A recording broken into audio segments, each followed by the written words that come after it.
What's up, my guys, and welcome back to the Wrestling Report Card. Y'all like how I added that little clap there? Hey, I'm your host, Cody, and holy shit, do we have some stuff to talk about. Last night, AEW and New Japan Pro Wrestling both put on a great joint pay-per-view known as Forbidden Door. So now, even though we came into this pay-per-view just riddled with injuries, they both still brought star-studded lineups. I mean, AEW, you got the likes of Chris Jericho, Sting, you got John Moxley, Hangman Page, Orange Cassidy, and Adam Cole, baby. And then on New Japan, they ain't no slouches neither. I mean, you got Okada, you got Tanahashi, you got Will Ospreay, you got Jay White, you got Shingo, and you got the legend Suzuki-gun. So, hey, I'm going to tell you what, I'm not going to spend any more time on this intro, and screw strapping in one seatbelt. Go ahead and strap in two of them son bitches. And without further ado, let's get to grading. So how this show works out is I take each match, I break it down, give my shitty opinions on it, and then I give it my own personal grade, and then at the end of the show, I tally them all up, and it gets its own report card. So, hey, first up, we got the Trios Tag Match. You got Chris Jericho, Suzuki, and Sammy Guevara. They're taking on Wheeler Yuta, Eddie Kingston, and New Japan's own Shooter. And I tell you what, and we start off with a bang. Yuta opens this match, and he decides he's going to suplex Chris Jericho 6 freaking times. 6 times. Now, once Eddie Kingston tagged in, Jericho wanted nothing to do with that, and he went and tagged in the OG from Japan, Suzuki. Him and Eddie then just started exchanging some hellacious chops to the chest. Once Suzuki finally got the better of Kingston, Chris Jericho was quick to tag back in. He gave Eddie a beatdown. After Eddie took that, he finally bounces back with an exploder and tagged in Shooter from New Japan, who just started going crazy. Well, until Sammy hit him with a shooting star press, and boy did business start picking up. Yuta and Kingston followed that up with back-to-back topes. Then it's Guevara with a Spanish fly. Kingston again with a spinning back fist. Guevara again with a cutter. Shooter with an avalanche power slam. He followed that up with a tornado DDT and brainbuster combo before he put Chris Jericho in his own move, the Walls of Jericho. But as he was too busy celebrating, Chris Jericho snuck up behind him and hit him with the Judas effect and got the 1-2-3 for his team. For the opening act, I'm going to give it a B-. I thought there was some phenomenal action in this match. I do wish the finish would have been executed just a little bit better. But we got to move on, because next up we got our first title match on the line. As you got 2 tag team titles being brought into this match, as you got Roppongi Vice taking on United Empire and FTR. So, like I said, FTR and United Empire each come in holding their own tag team titles, but only one team will get to leave with both of those in this winner-take-all match. Now, in this match, only 2 men can be legal at once, but any team can tag in any guy at any given point. In the early going of the match, my guy Dax Harwood from FTR gets taken to the back because he was injured, which left Cass basically in a handicap match. After he received a beatdown from United Empire, Cass was trying to go to his corner to make the tag, but he realized his partner wasn't there, so he ended up having to reach to Roppongi Vice's corner to make the tag. After doing the smart thing and just letting the other 4 guys beat the hell out of each other, Cass finally chose his opening to tag back in. It wasn't his smartest move though, because he ran into both members of United Empire, and unfortunately at this time the commentators just informed us that Dax had separated his shoulder. But he probably just told them trainers to tape that son bitch up, because just as Cass was on the shit end of a beatdown, I'll be damned if Dax didn't come running back down the ramp. However, United Empire was still in control and went on to hit Roppongi Vice with a powerbomb moonsault combo, but Trent was able to kick out. And then just as Roppongi Vice turned around and hit their finisher, they went for the cover. Cash Wheeler, at the last possible second, came flying in out of nowhere to make the save for his team. Him and Dax then go on a roll and were even able to hit their big rig finisher onto Roppongi Vice. And yes, they got the 1-2-3 and add the IWGP tag team titles to their belt collection. Who knows? Maybe they'll have the AEW titles next. I'm going to slap a B on that. I mean, what a freaking match and what a freaking stud Dax Harwood is, baby. Speaking of studs, our next match, we got the Fatal 4-Way. As you got Malachi, you got Miro, Pac, and Connors. And the winner of this match will be the first ever All-Atlantic champion. And all it takes in this match between these 4 is one fall. And I'll tell you one thing, these 4 can flat out go. Now, one funny point of the match, you had Miro and Malachi. They were both beating down Pac, and then they started staring each other down and even started fighting over who was going to be the one who got to beat Pac up. I don't know, that just made me laugh. Malachi, he was the first one to introduce the furniture as he brought a table out from under the ring and set it up on the guardrail. Then he, Pac, and Miro were all fighting over who was going to go through the table when Connors appeared out of nowhere and speared Miro's big ass right through that son bitch. And I mean, just listen to the moves after this. Connors strikes first, second, and third with a scoop power slam, spear, and his patented trophy kill, but it's Malachi coming in last second with the breakup. Miro then gets back. He power slams Malachi and Connors while they had Pac up on the rope suplexing him. I mean, it was insane. Then Miro takes advantage of all them on the ground and he tries to apply his game over submission, but Malachi spits the black mist on him. Then it's Malachi with the black mask. Pac comes in, clears the ring, hits the 450 splash onto Connors, then locks his brutalizer submission, which made Connors tap. And yes, Pac is the first ever All-Atlantic champion. I mean, nobody deserves it more than my guy Pac, that damn bastard. I'm giving that a B+. Like, you can go argue with your uncle and them. Now, speaking of uncles, next up, you got Sting in action. As he's teaming up, it's Stingo, it's Shingo, it's Darby Allin. They're taking on the Bullet Club. And I tell you what, holy shit. 63-year-old Sting enters this match by jumping off the entrance tunnel to hit the Bullet Club with a crossbody splash. I mean, what a freaking legend. Now, we go ahead and get the match started, and the two legends, Stingo and Shingo, just started trying to one-up each other, but then the Young Bucks finally tag in. I mean, they're the AEW Tag Team Champs for a reason.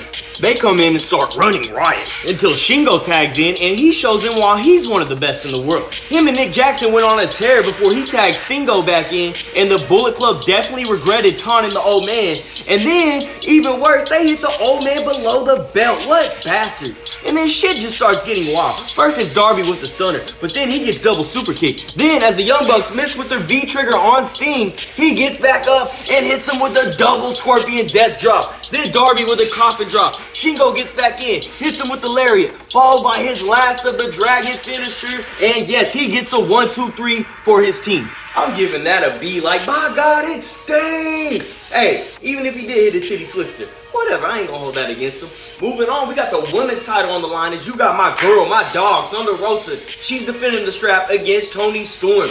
And I'll tell you one thing, my favorite part of this match was Thunder Rosa chopping the shit out of Storm and then yelling to the crowd, "Una más!"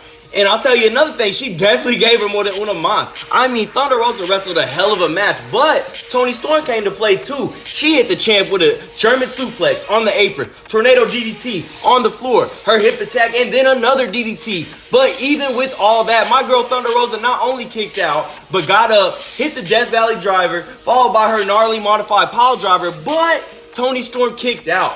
After a small comeback, Thunder Rosa was finally able to hit her with the final reckoning, which is Dustin Rhodes' finisher. And then yes, she got the 1-2-3, and my girl retains her title.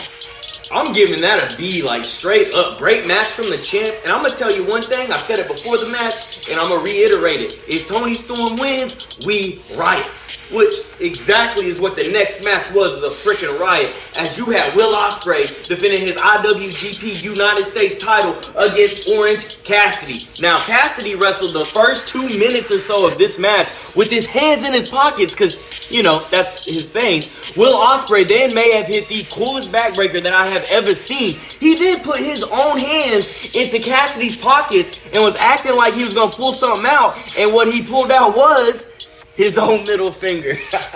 Oh, I love dumb stuff in pro wrestling. Orange Cassidy then puts his own hands back in his pockets, which must be his superpower because my guy started going in. I mean, he even had Ospreay with his own move and followed that up with the most beautiful stun dog that I have ever seen. But Ospreay is the champ for a reason as he kicks out at 2.9999999. Then it's Cassidy again with a couple of the DDTs and a tope. Ospreay answers with a Spanish fly. Ospreay then hit about 47 flips in a row, but Cassidy got the knees up on the last one and then hit the beach break, but Ospreay kicked out again. Ospreay then comes back with back-to-back cutters, but now it's Cassidy kicking out. Orange Cassidy then countered the Stormbreaker with a Hurricane Rana. That alone gets an A+.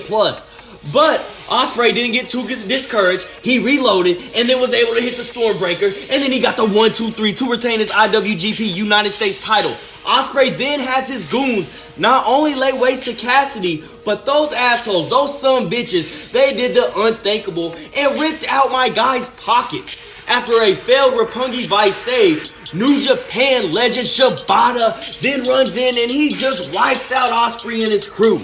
I don't know what y'all want me to say, like that's getting an A. And I feel like I'm getting a little repetitive, but what a match. And even better, after running off Ospreay and his crew, Cassidy and Shibata then come face to face. Just as it looked like they were about to throw down, Cassidy showed the ultimate respect by donning him with his patented sunglasses. I mean, what a guy. So, next up, we got the big AEW debut. We got the big surprise opponent who replaced Bryan Danielson in this match against Zack Sabre Jr. And it turned out to be none other than Claudio Castiglione, aka Cesaro. He is now all elite, baby. Holy shit. Holy shit. Now, before I could even crack my beer, Claudio done hit this son bitch with the neutralizer and was this close to getting the quick pin. And he wasn't done there. He then went on to hit my guy with a delayed suplex. But for those of y'all that don't know, Sabre is known as one of the best technicians in the world. And he let us know as he put every body part Claudio has into a submission. Well, almost every part. But he went for one too many as Claudio countered, one arm picked that son bitch up, walked his ass up the stairs, and flung him over the ropes back into the ring. But just as he went for his patented swing, Sabre countered with the guillotine, but Claudio answered with his gut-wrench slam off the middle rope. Claudio ultimately followed up with the swing, but those submissions from Sabre came into play and prevented him from going on too long. And I'm not sure what happened more, Claudio hitting European uppercuts or Sabre attempted submissions, but after Sabre showed the ultimate disrespect by imitating Bryan Danielson's yes kicks, Claudio got up, went crazy, and then hit his finisher to get the 1-2-3 in his debut over Sabre. I'm giving that there an A-. Like, I'm not sure if I've seen matches back-to-back of that caliber ever, but wait, there's more, because next up we got our second fatal four-way of the night, as you got Adam Cole, baby, taking on Hangman Adam Page, Okada, and Jay White for his IWGP heavyweight title.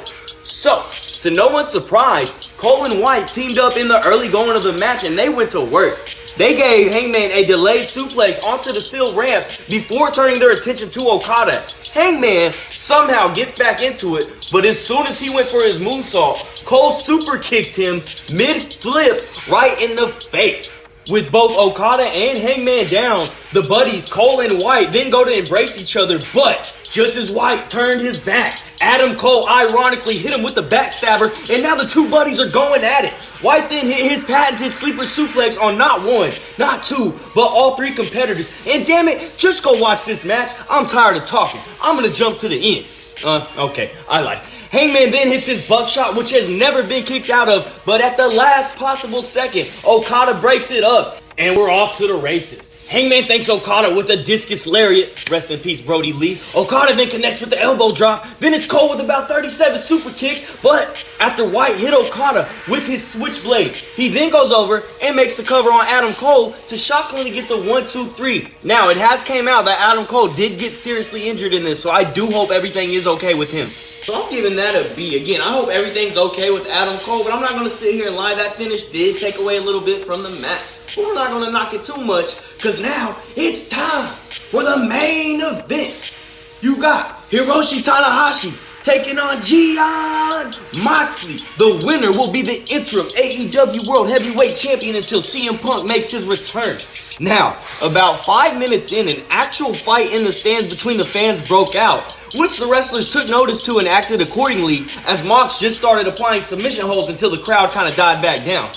Moxley then started to do what he does best. As they spilled outside of the ring, he picked Tanahashi up and Uranagi'd him through the announce table. Tanahashi then got back into it as he sling-bladed Moxley, which somehow left him all bloodied up. Mox then answers with a German suplex, followed by his patented paradigm shift, but somehow Tanahashi was able to kick out. He's one of the only ones that's able to kick out. He not only kicked out, but he climbed the ropes, he hit his aces high, followed by the high fly frog splash, but Mox was able to roll through using his momentum and hit the bulldog choke.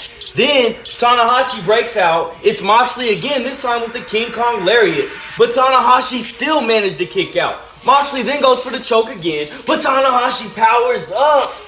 But he just walked right into a second paradigm shift, which let Moxley get the 1-2-3 and become the interim AEW World Champion. Just as those two were going to go show their respects after the match, here comes Jericho, Eddie Kingston, and basically everybody else in that blood and guts match. And they're just having an all-out brawl in the ring. But then, mama, here comes that man. It's Claudio! He runs out to the ring, and I mean, my guy was a one-man wrecking crew just laying waste to everything moving. He then hit his patented swing, and I just love that move. He swung that son bitch around at least 21 times. For main event, I'm giving it a B. I thought it was a good match. I can't wait till CM Punk gets back and to see where all this goes. Hey, blood and guts this one day is gonna be wild. Woo! I'll tell you what, I'm tired right now. I'm more tired than a one-legged man in an ass-kicking contest. But y'all know what the drill is. We got all the grades in. Now let's take a look at the report card. After tallying everything up, we came out with a final letter grade of a B, an 87%. Man, what a pay-per-view, my guy. If y'all hadn't noticed, I got some new tunes, man. Once again, thank you, Bobby Night Park. I appreciate you looking out, bro. But hey, I'm tired. I'm gonna hit the hay. I hope everybody stays safe out there. And have a nice day.